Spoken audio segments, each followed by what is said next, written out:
bonjour. Bonjour. Thanks for your time. Finally, I caught you. I really appreciate your help of your country concerning all kind of military, humanitarian. For Ukraine, it's very important. And when France helps, it means that Europe helps. You know, you are indicator for a lot of Western countries. And thanks a lot for your support of my country, of my nation. It's very, very important. I have two very simple questions. What we can say about the future restoration of Ukraine, you know, because I have a lot of friends in different European countries, and this advisor of the Prime Minister of Ukraine, of European country, of restoration of Ukraine, a lot of countries have such kind of advisor. What does it mean for France, for your country, restore and help my country to be restored? No, but thank you very much for devoting some time. President Macron is the only one, in fact, of the G7 country leader who has decided to have someone who is completely dedicated to the support of Ukraine and reconstruction of Ukraine.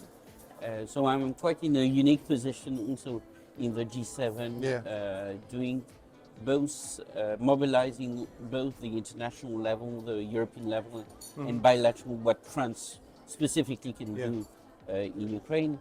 This is fundamental to think about restoration or reconstruction even now. By the way, some emergency reconstruction is done now in 2023. I know. So we are trying to help, for example, on electricity grid, building mobile bridges, in replacing the bridges which have been destroyed in the first month of the Russian attack. So it's not only humanitarian aid, it's about reconstruction, physical reconstruction, but I think one of the things which we very much aim to do also more is social reconstruction, psychological reconstruction of the country. We've been very active, as you know, on the military support to Ukraine, and we want to do also more and more on the economic side, and that's really my job.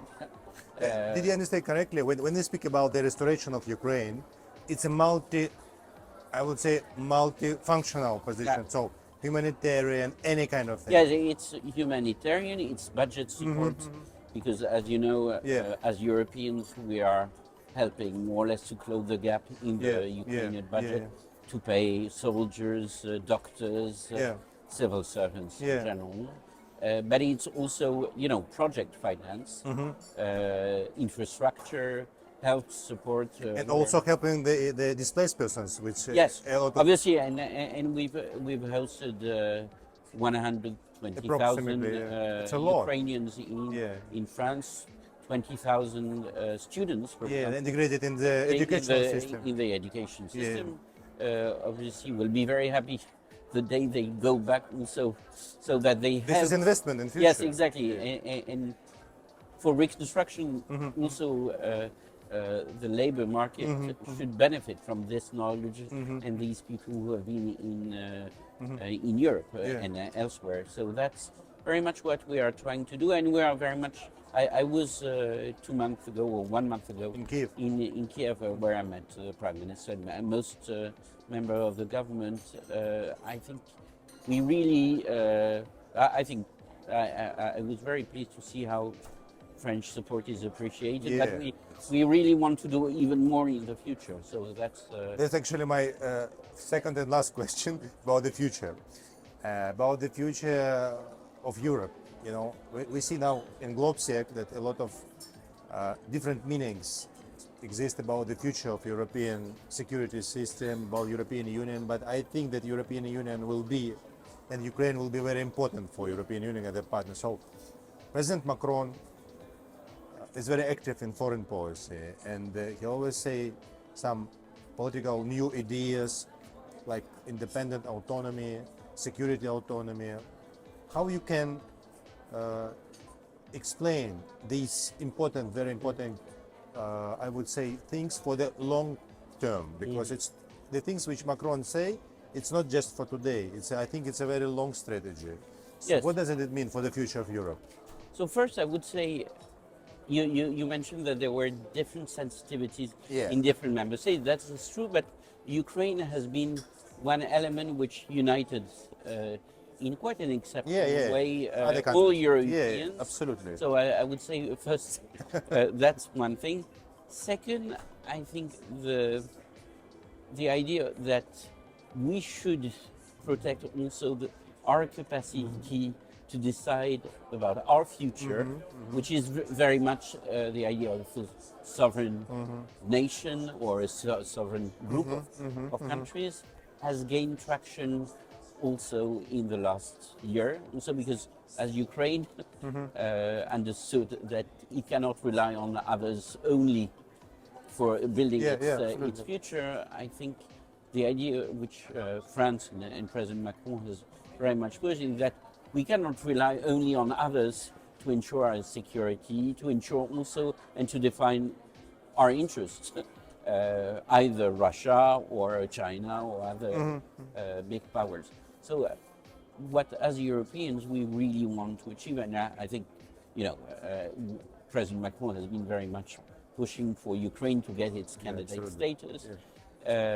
You will be member of the European Union one day. No, but it's a long road. It's a long road, and probably we'll have this discussion about how progressively you are not only part of the European family, but part of the European Union. But the idea of being able to define our common future in a sovereign way, which is defining, our capacity in ensuring our own security. In a way, Ukraine leads the way in many sense because of the fact that your army has been so brave, but also show that producing ammunition, having an industry which is able to equip also an army is fundamental. But the same is true on industry. You will bring a lot of natural resources to Europe. We've always said, that we cannot rely only on importing things from far away. And in a way, the COVID crisis plus the Ukrainian war or attack by Russians after the 24th of February show that on production of masks, on production of vaccines, on production of military weapons, on production of industrial goods.